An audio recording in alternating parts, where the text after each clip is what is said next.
Assalamualaikum warahmatullahi wabarakatuh. Alhamdulillahilladzi hadana li hadza wa ma kunna linahtadiya laula an hadanallah. Asyhadu an la ilaha illallah wa asyhadu anna Muhammadar Rasulullah. Allahumma sholli ala Muhammad wa ala ali Muhammad. A'udzu billahi minasyaitonir rajim. Bismillahirrahmanirrahim.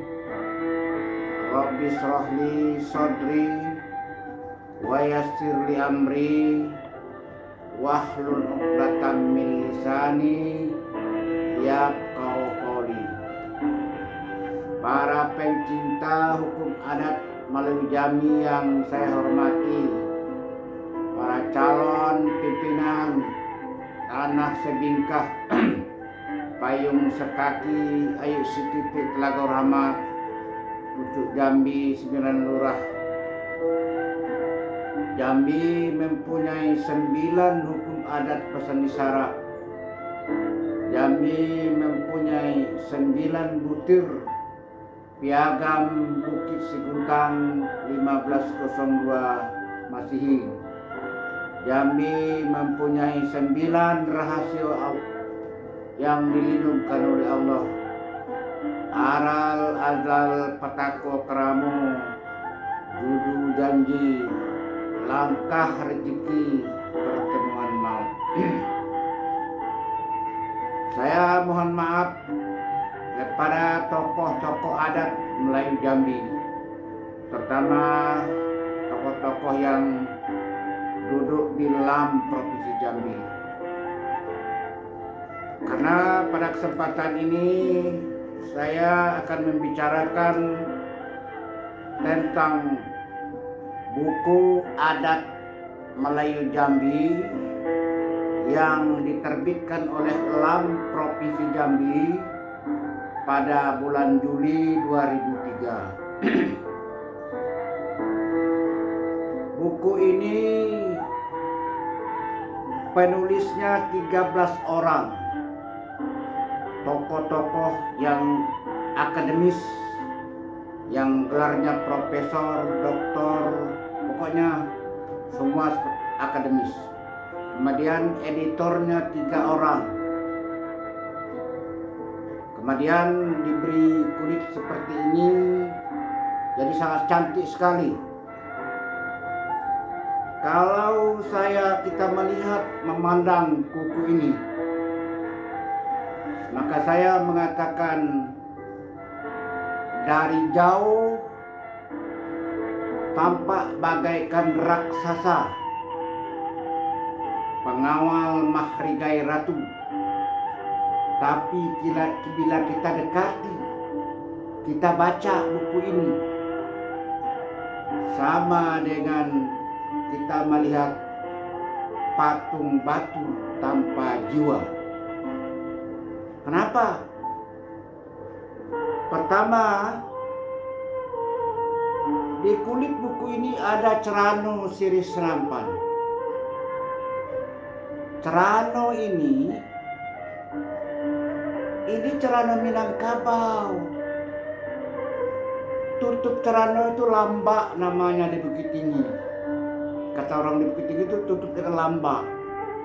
Ada ukir-ukiran yang seperti tirai gitu. Ini ada apa ini? Kok kita mengatakan adat Melayu Jambi? Ceranonya Cerano orang Minang. Cerano Jambi itu simbol jiwa raga orang Melayu Jambi. Ceranonya simbol badan, isinya sirih lima sekawan, simbol jiwa, secabik sirih ganti darah, setembis pinang ganti jantung, sepalit kapur ganti benak, seketak gambir ganti limpo, sejeput tembakau ganti empedu. ado dalam Cerano. Nah, Cerano orang Jambi itu ditutup dengan kain merah persegi 9. Lihat Perda nomor 1 tahun 1969. Jadi bukan Cerano yang seperti ini yang dipamerkan. Aneh. Kan saya bilang ini aneh buku ini. Nah, itu yang pertama. Yang kedua, ada keanehan buku ini menurut saya. Penulisnya 15 orang termasuk editor. Ada kaidah baru di dalam Properti Jambi. Narasumbernya bisa penulis sendiri. Seorang penulis diwawancarai, maka hasil wawancaranya itu jadi isi buku ini. Ada 5 orang penulis yang saya baca itu, yang dia jadi narasumber buku ini. Ini kaidah apa ini? Kaidah ilmiah alam Provinsi Jambi. Biasanya itu kalau kita wawancara dengan orang lain, maka orang lain itu yang kita tulis, bukan kita penulis. Jadi penulisnya 13 orang, 12 orang, 3 editor, ini diwawancarai. Masing-masing isinya, hasil wawancaranya dimasuk dalam buku ini. Jadi di mana akurasi atau akar sejarah dari awal buku isi buku ini? Nah, itu yang kedua. Yang ketiga, aneh lagi saya, kalau kita baca buku ini tidak jelas ini buku apa. Buku adat, hukum adat, buku filsafat, atau buku sejarah, bercampur aduk di dalam isi buku ini. Ini karya Lampert Jambi tahun 2003 ini. Saya bukan bercemeh, tapi mungkin saya bodoh. Penilaian saya yang bodoh membaca buku ini, bertambah bodoh saya dalam bidang adat. Nah, itu yang ketiga. Yang keempat, buku ini menurut saya yang bodoh ini, saya ini 48 tahun mengadakan penelitian hukum adat, 6 provinsi saya mengadakan penelitian, masih bodoh juga saya sampai hari ini adat Jambi itu. Nah, isi dari buku ini 100% sudah ada dalam buku yang ditulis oleh Lam pada tahun 1993 yang disebut dengan buku adat Jambi, pedoman buku adat Jambi, buku pedoman adat Jambi. Kemudian ditulis lagi oleh Lam Properti Jambi pada tahun 2001, 6 jilid, yaitu pokok-pokok adat pucuk Jambi 9 lurah, itu 6 jilid. Nah, semua itu ada di sini. Malah buku itu jadi rujukan juga yang tulis itu. Saya jadi bingung, jadi bukunya apa? Dikatakan buku hukum adat? Enggak, sama sekali enggak jelas. Dikatakan buku adat sumber budaya? Enggak jelas. Ada seluku, ada masalah perkawinan, bolak-balik itu tiap bab itu. Nah, itu yang keempat. Nah, yang kelima, ada keanehan dari saya dalam buku ini. Buku ini kalau saya tidak salah itu ada 6 bab. Nah, mulai dari bab 2. Nah, itu dia adat istiadat. Bab 3, adat yang diadatkan. Bab 4, adat yang teradatkan. Begitu bunyi bahasa sini. Yang selama ini saya mengenal adat yang teradat. Nah, bab 5, adat yang sebenar adat. Kemudian pada bab selanjutnya berkisah mengenai seni budaya. Dari yang saya baca, antara adat yang adat istiadat, adat yang diadatkan, adat yang teradat, adat yang sebenarnya adat, tidak jelas perbedaannya. Di sini dalam buku ini tidak jelas perbedaannya. Hampir bersamaan, hanya putar balik anunya saja, urutan kata-kata budayanya saja. Jadi semua itu budaya.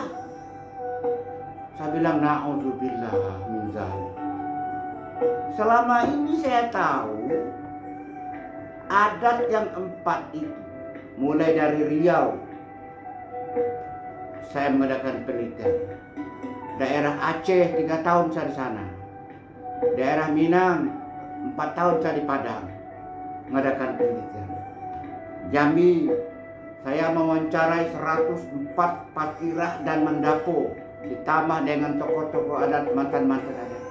Tidak ada yang seperti ini uraian adat istiadat itu. Tidak ada. Ada perbedaan antara satu dengan yang lain. Kalau di sini tidak jelas saya. Saya pernah SMS salah seorang yang bertanggung jawab dengan buku ini, menanyakan, tolong berikan kepada saya apa arti definisi dari adat istiadat, adat yang diadatkan, adat yang teradatkan, kata dia di sini, dan adat yang sebenar adat. Dan tolong beri contoh satu persatu. Tidak dijawab, tak dijelaskan. Nah itu. Padahal selama ini yang saya tahu, adat yang 4 itu hukum dasar. Hukum adat Balai Jambi ini persis seperti hukum negara Indonesia ini. Kalau negara Indonesia ini di atasnya ada Pancasila, sumber hukum di Republik ini. Maka negara Melayu dulu yang kini kita warisi, ada pucuk undang dan limung namanya di atas. Itu sumber hukum adat.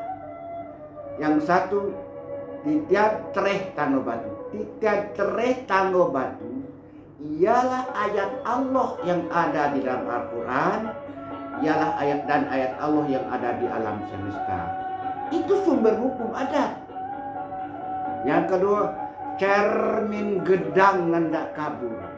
Bukan cermin hendak kabur. Kenapa ada kata cermin gedang? Cermin tempat kita melihat. Kalau gedang nampak oleh seluruh alam Jambi ini, bisa disaksikan oleh seluruh Jambi. Nah itu bukan dipakai istilah cermin gedang hendak kabur.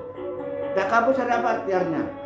Artinya cermin gedang, hukum yang ada itu tidak rusak, tidak bergerak. Maka saya mengatakan cermin gedang hendak kabur itu adalah sumber tentang hukum yang pasti. Apa itu hukum yang pasti? Apakah sama dengan kepastian hukum? Tidak. Kalau hukum yang pasti, hukumnya sudah ada dan harus berlaku untuk seluruh. Tidak boleh ada tebang pilih. Yang kedua, siapapun yang melakukan itulah hukumnya. Itu namanya hukum yang pasti. Kalau kepastian hukum tidak ada hukum. Saya kan mantan hakim dulu. Ada orang mencuri ayam waktu saya di Aceh, saya hukum sebulan. Waktu saya pindah ke Batu Raja, ada juga orang mencuri ayam, saya hukum 3 bulan. Waktu pindah ke Baru ada juga saya hukum 1 minggu. Waktu pindah ke Maros, ada juga orang mencuri ayam, saya hukum 3-4 bulan. Jadi tidak pasti. Apakah itu salah? Tidak, karena sistemnya begitu. Itulah namanya kepastian hukum. Setiap perbuatan kejahatan dihukum, tetapi hukumnya terserah hakimnya, keyakinan hakim pada saat itu. Nah itu namanya kepastian hukum. Kalau hukumnya pasti tidak bisa. Kalau hukumnya pasti umpamanya, waktu di Aceh saya menghukum pencuri ayam, saya hukum 3 bulan. Pindah ke Batu Raja 3 bulan juga, pindah ke Borobudur 3 bulan juga, pindah ke Sulawesi 3 bulan juga, pindah ke Curug 3 bulan juga. Itu lebih pasti, tanpa tebang pilih. Nah itulah Nabi Muhammad SAW mengatakan, kalau Fatimah anak Rasulullah mencuri, saya potong tangannya. Jadi pasti. Nah itu yang kedua. Yang ketiga, lantak dalam nantak goyah. Lantak kalau dicaca ada goyah dia. Jadi dalam-dalam, lantak dalam, terus saking dalamnya siapapun yang menggoyangnya tidak bisa goyah. Apa itu? Menurut narasumber saya dulu, lantak dalam yang tak goyah itu adalah hadis Nabi Muhammad SAW. Jadi titian teres tangga batu sunatullah, cermin gedang nanda kabur kitab suci Al-Quran sebagai cermin. Lantak dalam lantak goyah adalah hadis Nabi Muhammad SAW itu. Nah yang keempat, kata mufakat, bukan kata seiyo, kata mufakat. Yang saya temui kata mufakat. Kata mufakat itu sesuatu yang sudah kita bicarakan skala baik dan buruknya baru kita ambil putusan. Nah, artinya apa? Yang ketiga ini buatan manusia, kata mufakat itu buatan manusia. Kalau titian teres tangga batu bukan buatan manusia. Cermin gedang lantak kabur bukan buatan manusia. Lantak dalam lantak goyah bukan buatan manusia, sunah-sunah Nabi. Kata berpakat buatan manusia. Kemudian yang kelima, dak lapuk dek hujan, dak lekang depan. Ini sumpah nenek moyang orang Jambi mempertahankan yang 1 sampai 4 dan hukum adat yang kita buat bersumpah. Nah, maka dikatakan tidak lapuk dia kalau dipakai. Pasal jalan karena ditempuh. Adat baru sebab dipakai. Kalau kita pakai terus dia dapat lapuk. Jadi nenek moyang kita dulu bersumpah untuk melaksanakan hukum adat ini. Nah itu dasar hukum yang di atas tadi.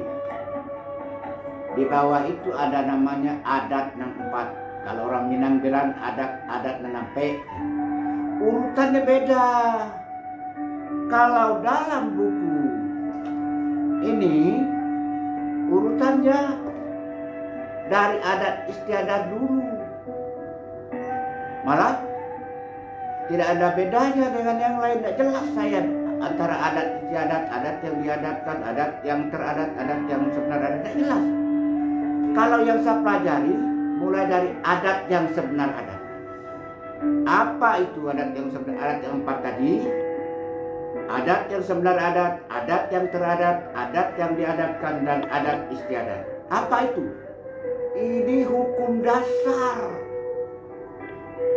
Salah seorang tokoh Lam Provinsi Jambi dulu, almarhum Profesor Idris Ja'far. Saya punya bukunya berbentuk makalah dan saya pernah mewawancarai dia. Beliau mengatakan itu hukum dasar. Nah begitu juga yang saya ketemui dengan masyarakat, dengan para pasirah mendapo di Kerinci, mengatakan adat yang 4 hukum dasar. Urusannya adat yang sebenar adat. Apa yang dikatakan adat di sebenar adat? Yang dikatakan adat sebenar adat tidak bisa, bukan buatan manusia. Tidak, bukan kita yang membuatnya. Dia adalah adat yang sebenar adat ialah perbuatan yang berulang-ulang dilakukan manusia. Tetapi perbuatan itu objeknya sunatullah. Bukan manusia yang buat. Melakukan manusia. Tapi itu apa contohnya? Kawin, sahnya nikah. Nikah itu buat sunatullah antara laki-laki dan perempuan. Tidak boleh perempuan kawin dengan perempuan. Tidak boleh laki kawin dengan laki-laki. Itu sunatullah. Nah, dengan demikian dari adat yang sebenar adat, LGBT budaya barat tertolak dalam adat yang tidak bisa. Tidak bisa. Orang homoseks tidak bisa, lesbian tidak bisa. Dihukum. Mana hukumnya? Di Undang 20. Nah, itu. Di mana masuk di Undang 20? Nah, nanti saya bicarakan atau tinggal baca saja buku saya KUHPA. Itu arti adat yang sebenar adat. Jadi adat yang sebenar adat itu bukan manusia yang membuatnya. Kalau di sini saya tidak jelas saya apa arti adat yang sebenar adat. Jadi banyak sebenarnya, tinggal kita membuat contohnya. Setiap perbuatan yang berulang-ulang, asal perbuatan itu objeknya sunatullah, itu namanya adat yang sebenarnya. Orang nikah dari Nabi Adam sampai hari ini nikah itu objeknya sunatullah. Sahnya nikah antara laki-laki dan perempuan sunatullah. Begitu. Itu yang namanya adat yang sebenarnya. Perbuatan yang berulang-ulang, tetapi objek perbuatan berulang-ulang itu adalah sunatullah. Bukan manusia, tidak mampu kita merubahnya. Kalau sekarang orang Jambi merubahnya, boleh jantan kawin dengan jantan, betino dengan betino, itu melanggar adat yang sebenarnya adat. Nah, di dalam buku ini tidak jelas ini. Buku ini tidak jelas pengertiannya. Nah, yang kedua, adat yang teradat. Ini sumber hukum juga, hukum dasar juga. Adat yang teradat itu sunatullah juga, tapi melekat kepada objek. Nah, mari saya menunjukkan. Adat yang teradat, bukan teradatkan. Kalau dalam buku ini teradatkan, tidak mengerti saya bagaimana pikiran 15 sarjana ini, tidak paham saya maksudnya. Nah, mungkin karena saya bodoh barangkali. Yang sarjana yang ada penulis buku ini dan editornya ini orang pintar-pintar semua, orang akademisi semua. Tapi saya tidak cocok, mungkin saya yang bodoh. Menurut saya adat yang teradat ialah perbuatan manusia yang berulang-ulang manusia melakukannya. Tapi perbuatan itu sudah melekat kepada sifat, kepada objek. Contohnya tadi, sahnya nikah, sahnya hubungan suami laki-laki dan perempuan karena nikah, objeknya nikah. Sekarang sahnya nikah harus ada wali dan saksi. Nah, wali dan saksi itu melekat kepada nikah. Nah, itulah yang dinamakan adat yang teradat. Sudah teradat kalau orang nikah harus ada wali, ada saksi. Gitu. Nah, banyak contohnya yang lain. Jadi ingat, adat yang teradat adalah perbuatan yang berulang-ulang tetapi melekat kepada sifat, kepada objek. Itu mau kita bawa kemana saja. Tentang hukum tanah, ya bisa juga. Hukum tanah buatan Allah Subhanahu wa Ta'ala. Tetapi sifat tanah adalah berfungsi sosial. Tidak boleh orang menguasai semua tanah sosial bagi sepakawan. Itu namanya melekat. Itulah yang teradat. Sudah teradat, tanah itu dapat dimiliki oleh orang yang lain, bukan kita saja. Nah, itu namanya adat yang teradat. Nah, kemudian yang ketiga, jadi kesimpulannya, adat yang sebenar adat dan adat yang teradat itu sunatullah. Yang satu melekat merupakan objek, yang satu merupakan sifat melekat kepada objek. Tidak bisa manusia membuatnya. Bukan manusia membuatnya, tidak bisa pula mampu merubahnya, tidak bisa. Umpamanya adat yang teradat sahnya nikah itu ada wali. Sekarang tidak ada wali, nikah saja. Wali hakim tidak ada, sah, batal demi hukum. Nah, begitu. Nah, yang ketiga adalah adat yang diadatkan. Jadi adat yang diadatkan, perbuatan yang berulang-ulang, tapi perbuatan ulang-ulang itu manusia yang membuatnya, manusia yang menetapkan dan dipakai. Apa contohnya?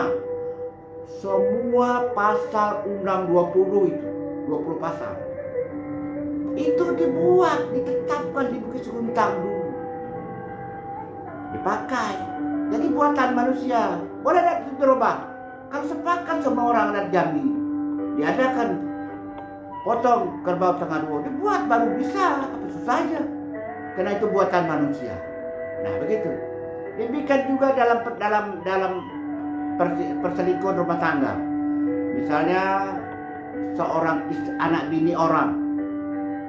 Anak bini orang, katakan A, suaminya B. Lalu A ini perempuan cantik, dia istri orang, dia berselingkuh dengan C orang lain.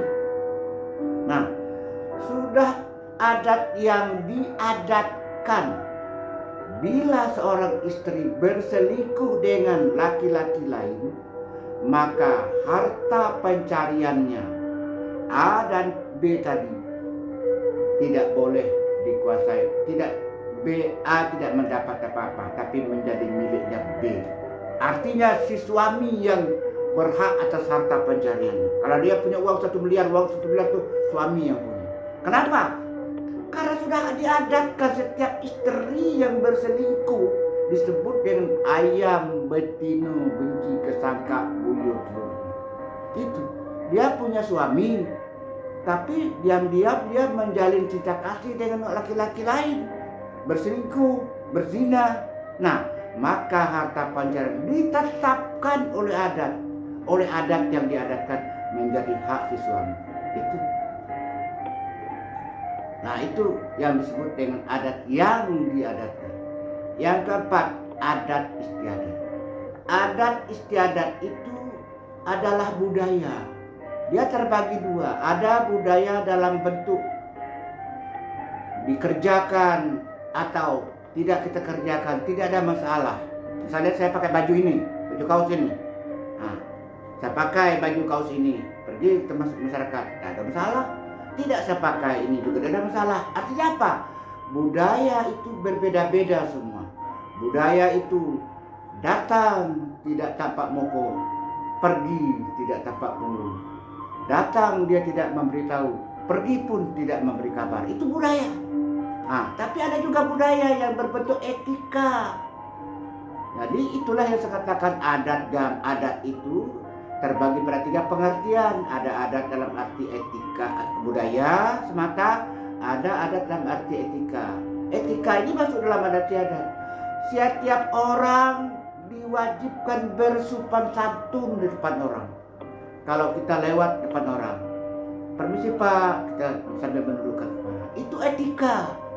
Etika dikerjakan baik, tidak dikerjakan dapat celaan, tidak ada hukuman. Itu. Kalau budaya dikerjakan tidak ada masalah, tidak dikerjakan tidak masalah, itu budaya. Tapi kalau etika tidak bisa.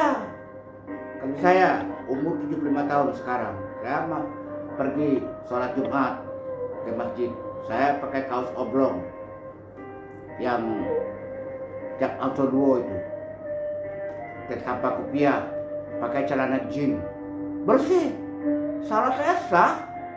Tetapi secara etika adat jami tidak benar. Mungkin orang satu masjid itu melongok matanya melihat saya, loh Pak Muhtar, awak sudah tua, besok mungkin mati kok pakaian seperti anak kemarin itu. Itulah etika. Nah, jadi adat yang sebenar adat yang teradat, adat yang diadatkan, adat istiadat adalah kelompok hukum dasar, sama dengan Undang-Undang Dasar Negara Republik Indonesia. Itu seluruh hukum di dunia ini masuk kepada hukum yang 4 itu, kepada adat yang 4 itu. Nah, kalau di sini tidak jelas, bingung saya. Kok begitu mengatakan adat yang sebenar adat, tiba-tiba pakaian batik Jambi? Mana? Maksud mana ini pikir saya? Nah, bingung saya. Inilah buku ini. Nah, inilah yang saya bilang. Dari jauh tampak bagaikan raksasa pengawal mahligai ratu. Tetapi bila kita dekati, tak hanyalah patung batu tanpa jiwa. Tidak ada gunanya. Kalau saya, kalau orang lain mungkin ada ya, bermanfaat. Buku ini telah diperjualbelikan di internet, dicetak di Jakarta di internet 160.000, dikomersilkan buku ini. Ada yang aneh lagi, yang terakhir, yang keenam. Yang keenam. Nah, ini saya maka menyurat buku ini. Dalam buku ini, di bab keempat dan bab kelima kalau saya tidak salah, ada 23 halaman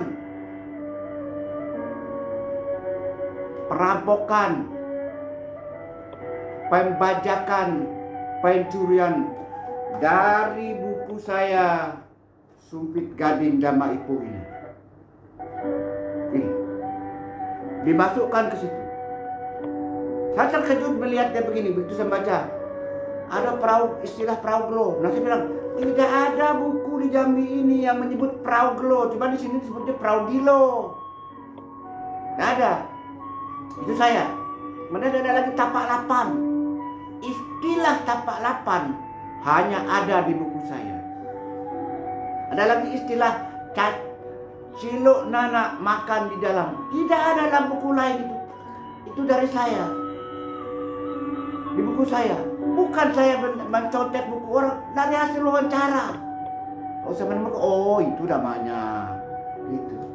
Kemudian ada lagi kata penutup di sini, kata penutup sembah adat masuk di dalam buku ini. Allahu Akbar. Jadi buku apa ini? Sudah karya 15 pakar-pakar perguruan tinggi menulis buku adat Jambi, tapi mencuri, membaca. Nah itu aneh memang. Diperjualbelikan lagi. Ini jelas-jelas melanggar hak cipta. Saya kan buku saya kan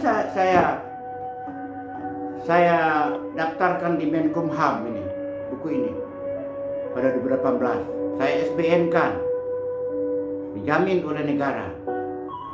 Kok tiba-tiba masuk ke sini 23 halaman di dalam buku ini hasil curian, hasil bajakan. Nah, kenapa tidak dibuat saja? Sudah dibaca, dibuat menurut Dr. Agus dalam bukunya halaman sekian ini. Apa? Mau satu bab dimasukkan ke dalam buku ini tidak ada masalah. Karena dibuat sumbernya. Nah, apa sebenarnya yang terjadi?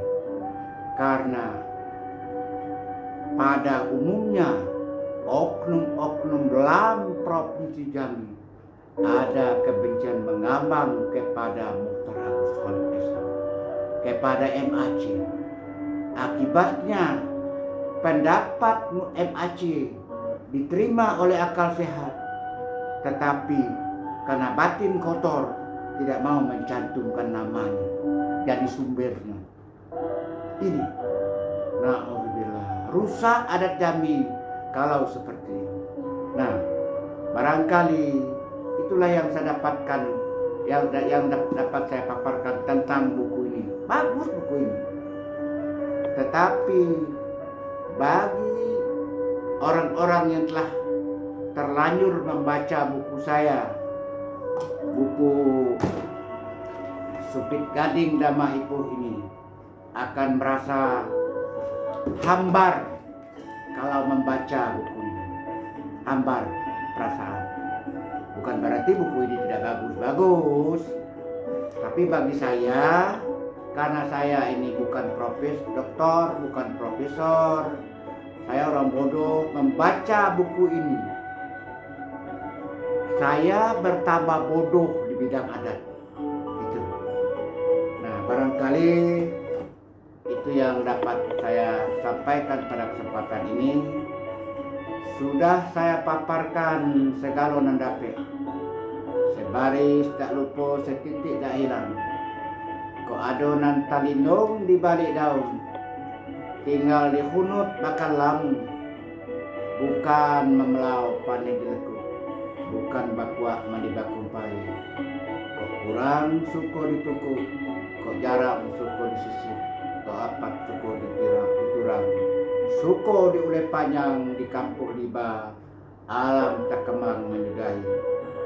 tamat kaji kitab dilingkup, tamat gayung pedang diletak, hikayat habis sengketo sudah, sa samo balunjo batal samo diapang.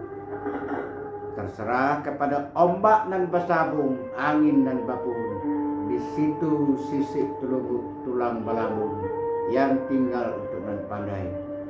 Titik air bisa batau, orang sekapal jadi temenung, dalam kelam elok balampu, nan setitik jadikan laut, nan sekepal jadikan gunung, alam terkemang jadi guru, balam terbang ke muka pintu, padi sulit apo dimakan, alam terkemang jadi guru, bumi dan langit ada di dalam. Yang benar dari Allah yang Maha Kuasa, yang salah dari saya, Mukhtar Agus Holusa. Dan oleh karena itu, sebagai pesan terakhir saya kepada para pencinta pemuda Jambi, hati-hatilah dengan mengikuti buku ini. Kalau buku ini diikuti, maka pengertian adat keempat sudah kabur, abskur label. Demikian dan terima kasih. Assalamualaikum warahmatullahi wabarakatuh.